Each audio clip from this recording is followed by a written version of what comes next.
So hello, and welcome to this third day on the series on the Gladness Pentad. And the middle one here today is tranquility. It's specifically tranquility of the body, but we can also consider it also a tranquility of the mind.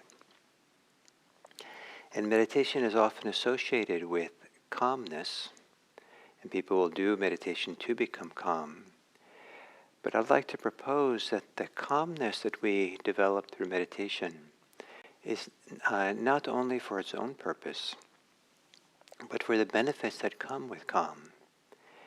And one of the benefits is that our body and mind becomes organized. It self-organizes in the calmness.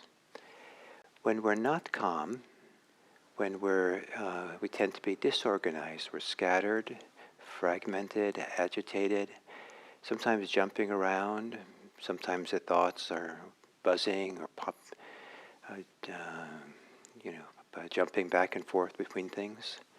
Sometimes the body can't be still. Sometimes the body just has to keep moving, and because being still is too uncomfortable.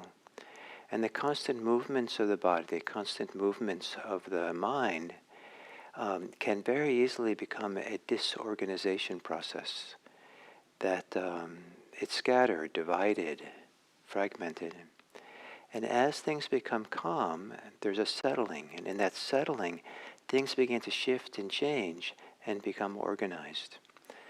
The classic Buddhist way of talking about this is that things become unified. But unified doesn't suggest the ways in which things cooperate or coordinate, that maybe organized does. And as we become more calm and more organized, more settled, it allows the mind and body, it allows the mind and body to heal, to settle, to come alive in different ways. And most importantly, it allows for a cleaner, more direct operating of our intelligence, our creativity, and our focus. And to bring our intelligence and our creativity to becoming focused in meditation, to being really here in a wholehearted way, a wholeness that is also a wholesomeness. So, to be calm. And perhaps by mentioning these benefits from becoming calm, maybe you'll give this give it a try as we sit here, in maybe a little bit more intentional way than you might in meditation. So assuming a posture that is an organized posture, organized for the purpose of meditation. Just like a painter on a canvas will bring the whole body into being really present. The body is organized, is gathered together for the purposes of just being really there, precise with the brush of the stroke. Or the way the cook might be slicing, making a beautiful slice of some vegetable to adorn a dish. Be right there, precise, focused, with the body gets involved and connected. And this organizing the body, taking care with your posture, so that it's a posture that you begin feeling that as much as your posture as can in a relaxed way, is cooperating, participating in the meditation. maximal participation of the body in being intentionally present here and now. And sometimes sitting up straighter will allow for a much deeper relaxation of the body than leaning back and slouching in a couch. Initially, it seems like it's more work, but over time, an aligned body can let go deeply. I read once that the two postures that allow for the deepest relaxation of the body is the yoga posture called the corpse, laying flat on your back. And the other is sitting cross-legged with the spine erect, not slouching. Gently closing your eyes. So the eyes are not looking at things. They're different than being here in the meditation.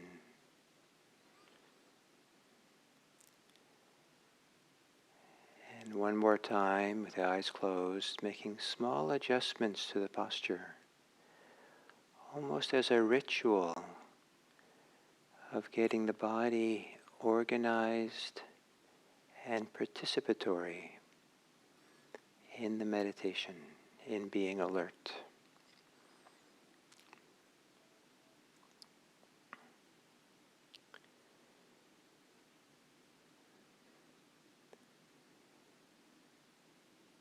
And then taking a few deep inhales and using the expansion of the rib cage, the torso as you breathe in, as a way of deeply connecting to your body. The stretching, the opening. Feel it fully. And then the long exhale.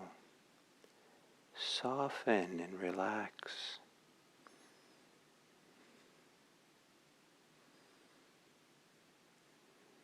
Long exhale, settle into this body.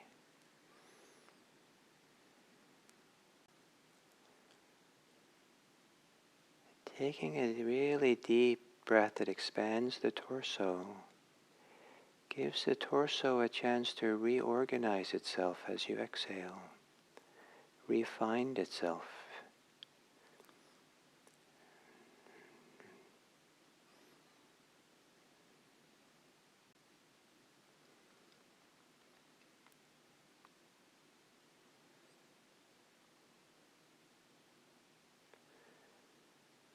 And then to let breathing return to normal. And with normal breathing,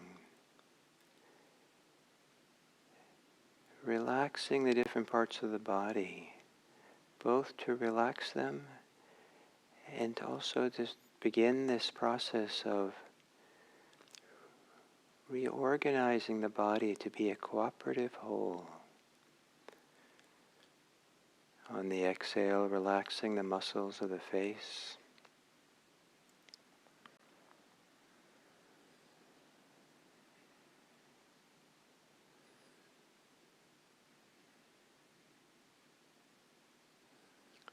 Softening around the eyes.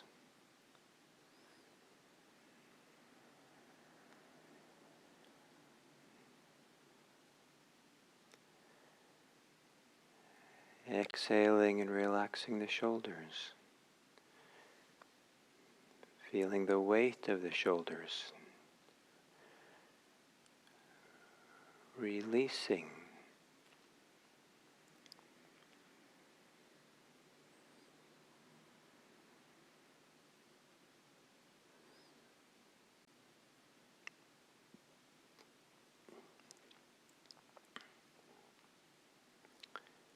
Softening the belly as you exhale.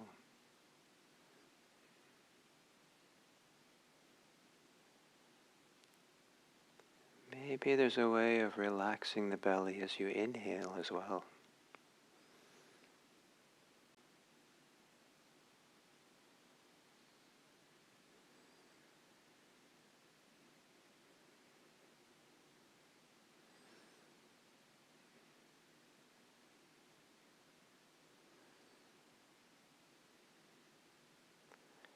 And then on the next few exhales, and the inhales, feel your whole body in a global way. In the exhale, relax your whole body. Release any bracing you have, bracing against life. Releasing any momentum forward into time to do, to worry. Whole body softens.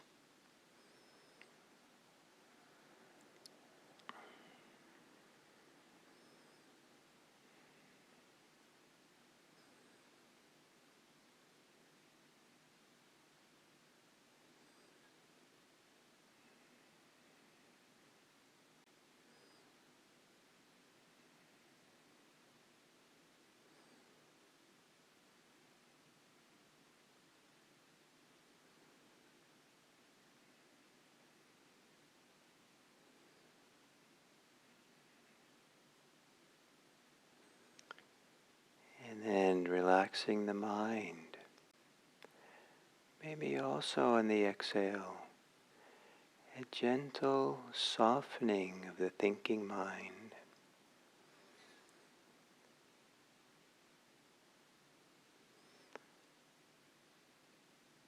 A gentle quieting of the thinking.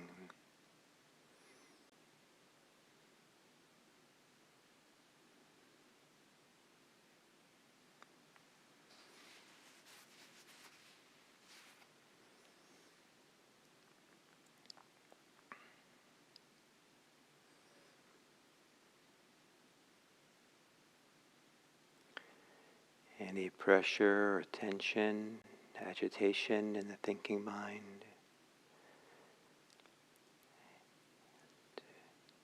let it relax and let the weight of it settle it, quiet it.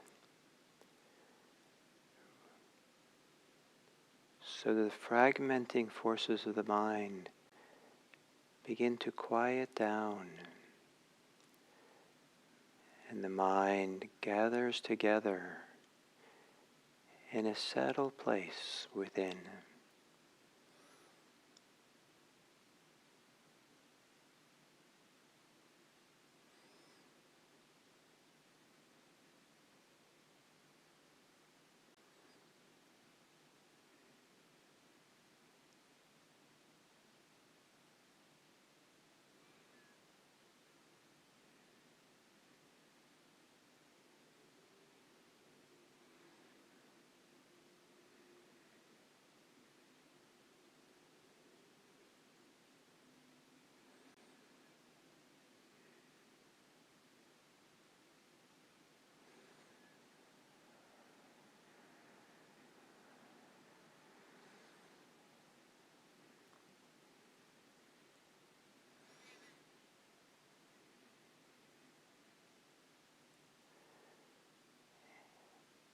And instead of now focusing on breathing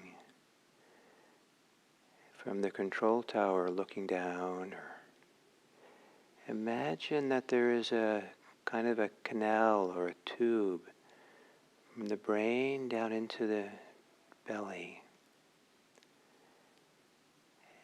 And as you exhale, all the thoughts and mental activity, awareness itself, moves down that canal, down into the belly, and rests there, settles there together to experience the movements of the belly as you breathe.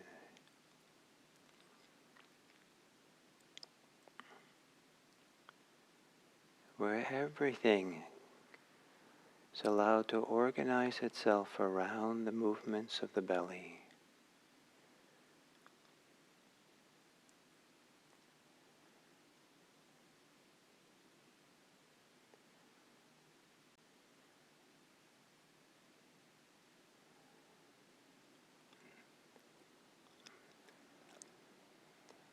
If the mind wants to be at peace, you can support that by having the mind rest in the belly.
Relaxing on the exhale, and perhaps feeling how the scattered parts of ourselves gather together, settle down together,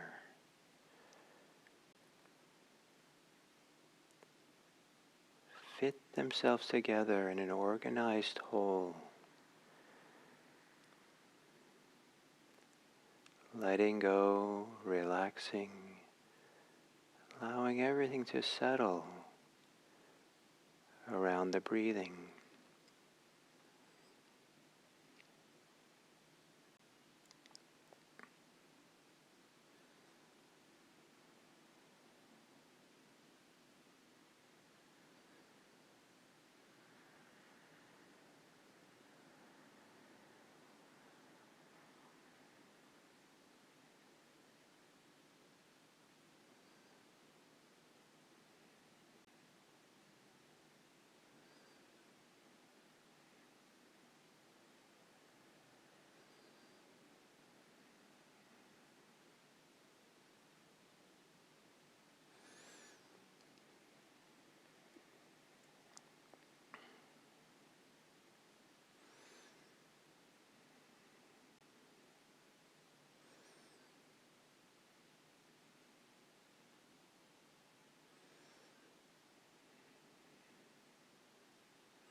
If your inhale, your exhale is your paintbrush as an artist,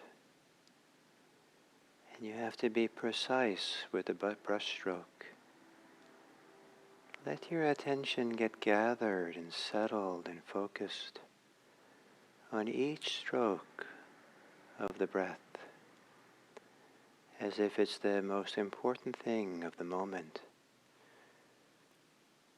The last strokes that finishes the painting without messing it up.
And then to end this sitting, imagine that every thought is also like a paintbrush stroking, painting a picture. Maybe painting the picture of the world that you live in. And every thought of goodwill and kindness is like painting it with a friendly color. And so to end the sitting with goodwill for the world, for others, saying to yourself these kinds of words as you paint the world, infuse the world with your goodwill. May all beings be happy.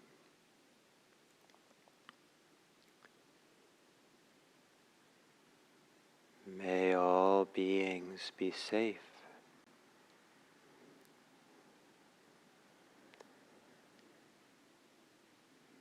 May all beings be peaceful.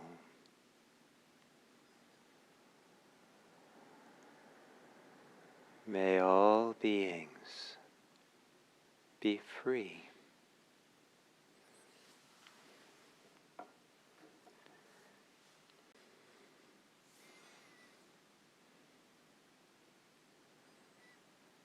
And may we be organized in our hearts and minds and bodies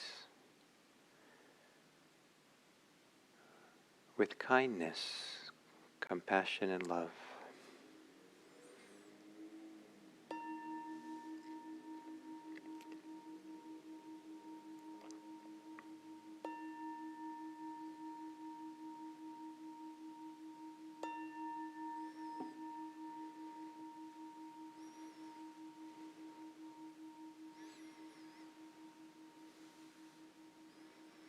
Thank you.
So we're now at the third talk of the Gladness Pentad, and this is tranquility. Specifically, it's tranquility of the body, but I like to think of it includes calmness of the mind as well.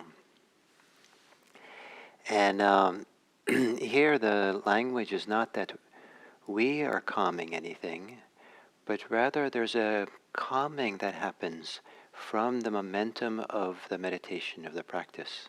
It's like if you sit still and upright when you're really tense, the body just wants to relax and settle. It just kind of, you find yourself settling without intending to do so.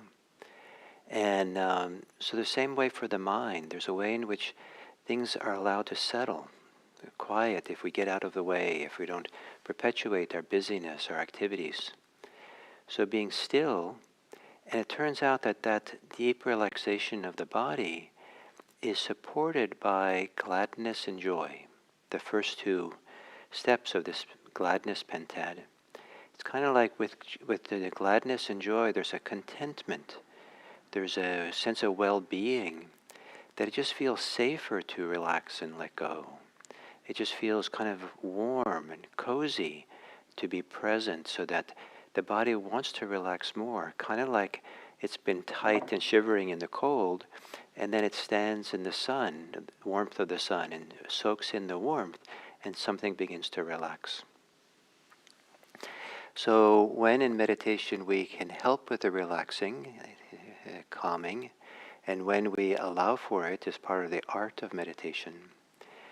Meditation is often associated with becoming calm and tranquil, and it's a very useful quality of meditation. But it's not so often talked about how the calmness, the tranquility that we create, that comes along, is not for its own sake. Many people feel like that's enough. I mean, I was so stressed out, it's not nice to be calm. That the calmness begins to allow for a reorganizing of the mind and body. Especially I think of the mind getting reorganized. Maybe a mind that's disorganized is all too often our experience in life. And you only realize that when we sit down to meditate and see how much the mind is jumping around or fragmented or preoccupied in a way, so distracted we don't even know we're distracted. So preoccupied, we don't even know that we're preoccupied until we sit down and see it. And so to begin and to be present and awake and clear and see what's happening in the mind, that begins allowing the mind to settle. It's kind of like making breathing room for something to settle. And then we could also participate in that relaxing sometimes, and just kind of being with the breath and relaxing it, being with our mind and softening the mind. And the more that we're both awake, attentive, and relaxing, the more the mind will self-organize. It's like the self-healing properties of our body and mind that are not enabled if we stay scattered and stressed. It's kind of like we're keeping ourselves away, we're interfering with the self-healing, self-settling, self-organizing aspects of our mind.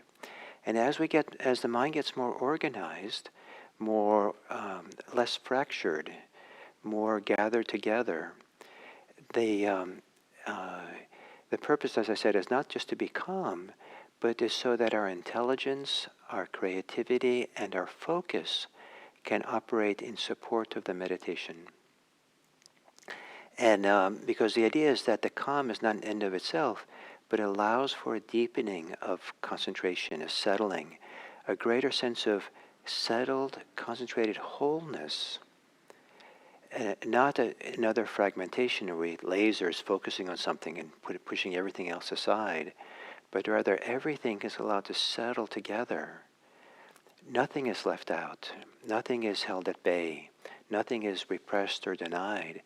But the self-organizing, everything comes together and then can find a way to work together, cooperate, coordinate for the purposes of meditation. I was told recently about a game that uses some kind of technology attached to the head that can measure, I guess, the brain waves, whether a person is agitated or calm. And apparently it's a game where there's a ball between two people on a table or something that's somehow connected, wirelessly connected to these headsets people are wearing. And so when we relax, the ball moves away from us towards the other person. And so it's a competition to see who can get the ball into the other person's goal or in the other person's side of the table. And but what's required is to be relaxed. So you can't strain, you can't be competitive in a forceful, straining way. The person who wins is the one who is most relaxed, which probably also means the most unconcerned about winning. And but I imagine that you don't win by falling asleep. You don't win by kind of spacing out. You have to be present, very present, to notice if the mind is, if the ball, which direction the ball is going, and which direction, is the mind now more stressed, more agitated, or is the mind now, is it more places you can settle and relax, quiet the mind? And so learning this art of being alert, present, tracking what's going on with intelligence, and keeping it relaxed at the same time. Many people only know one or the other, but to do both. And then to use our intelligence, our creativity, to gather more fully and focus more fully just here in our meditation. So in this last meditation, I suggested the idea that, it's an image, it's a creative image, of you thinking of attention like a brush stroke, and like a painter painting something, and that every inhale and every exhale is you have to have the very precise and clear, relaxed focus of an artist who's putting the finishing touches on a very refined, detailed painting that's maybe exquisitely beautiful, but you want to put the last little thing in it and not mess up. And so very present. Maybe there too, if there's stress or tension in the artist's hand, it won't be quite right. It has to be very relaxed, but very focused. And so that every exhale is a brushstroke. Every inhale is that brushstroke of this painting. And this metaphor is not, partly borrows from the ancient Buddhist language Pali, that in one of these coincidences, accidents of the language, that the word for mind, citta, is the same as the word for painting, citta. They have different, they come from different roots, so that etymologically they're not related, but somehow in the way the languages kind of evolved over time, the accents, the pronunciations, they came to have the same pronunciations, or homonyms. So, but it's kind of a wonderful coincidence that, that the word for mind, the word for painting is the same. because maybe there's a way in which how we're present, how we engage in attention, is a way of painting the mind, painting our experience, painting ourselves into being a whole, organized, gathered together, everything working in harmony. And so how do we harmonize mind and body? And part of the way is to allow it to harmonize by being calm, by being settled. And so some of that we can do ourselves. We can relax the tensions in our muscles while staying alert in the body. What we don't want to do is relax and become limp. Limpness is not the tranquility that the Buddha was pointing to. The most limp person would end up, like a cooked piece of spaghetti, just kind of, no tautness holding it up. So we're not supposed to become limp. We're also not supposed to be tense. And so some kind of tautness, some kind of vitality, energy that keeps us alive, keeps us upright and engaged, but also something that allows for a very deep relaxation of the body and the mind. It's phenomenal that what can happen in meditation. So I offer all this to you as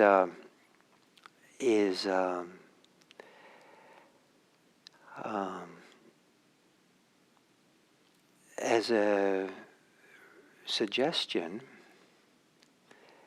or as ideas to encourage you to lovingly, relaxedly participate and support this organizing, self-organizing, defracturing movement of meditation.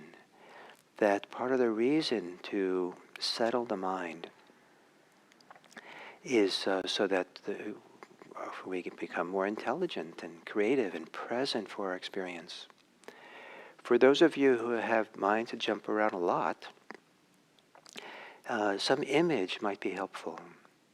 So the image, for example, that as you exhale, it's like you have the focus of a painter with a paintbrush, just right there with every little step of the exhale. You're painting it. You're right there tracking it. Or maybe, really present for,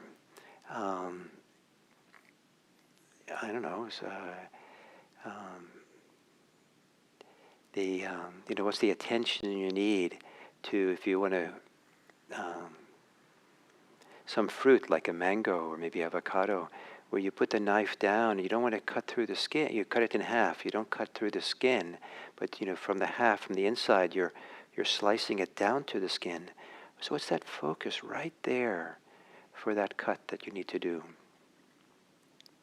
Maybe you have other images that you like that works for this. Maybe an archer, and just really getting the whole body organized, settled, connected. There also, an archer can't be tense, but the archer has to be taut, and everything is organized. The whole body is organized for the purposes of the shot. And then, that kind of, the mind, everything takes its time to really be there to hit the target. And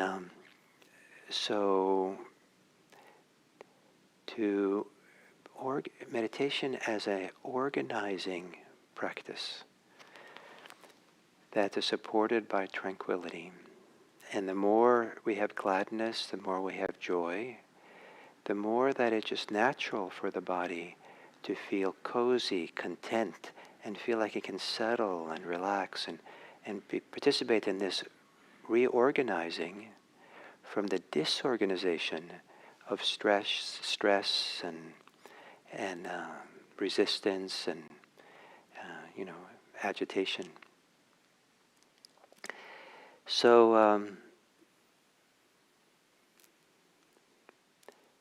look for opportunities to be tranquil. Go sit on a park bench for a little while. Look out the window and have tea. Look for opportunities to relax your body. Standing in a shopping line, don't read the magazines that are there as you're waiting, or don't be, judging what other people in front of you in line have bought. Use standing there as a chance to soften and relax your body, maybe relax your mind. Look for opportunities today to relax, be tranquil, not for its own purpose, but see if you can notice if in that tranquility, in that calmness, if there's a way in which your body and mind kind of comes together, kind of becomes more whole, becomes more organized or gathered together or unified. So, thank you, and may you have a tranquil day, and not just because you're tranquil, but because your whole system starts coming into harmony, you'll be better prepared for tomorrow's topic, which is happiness. So, thank you very much.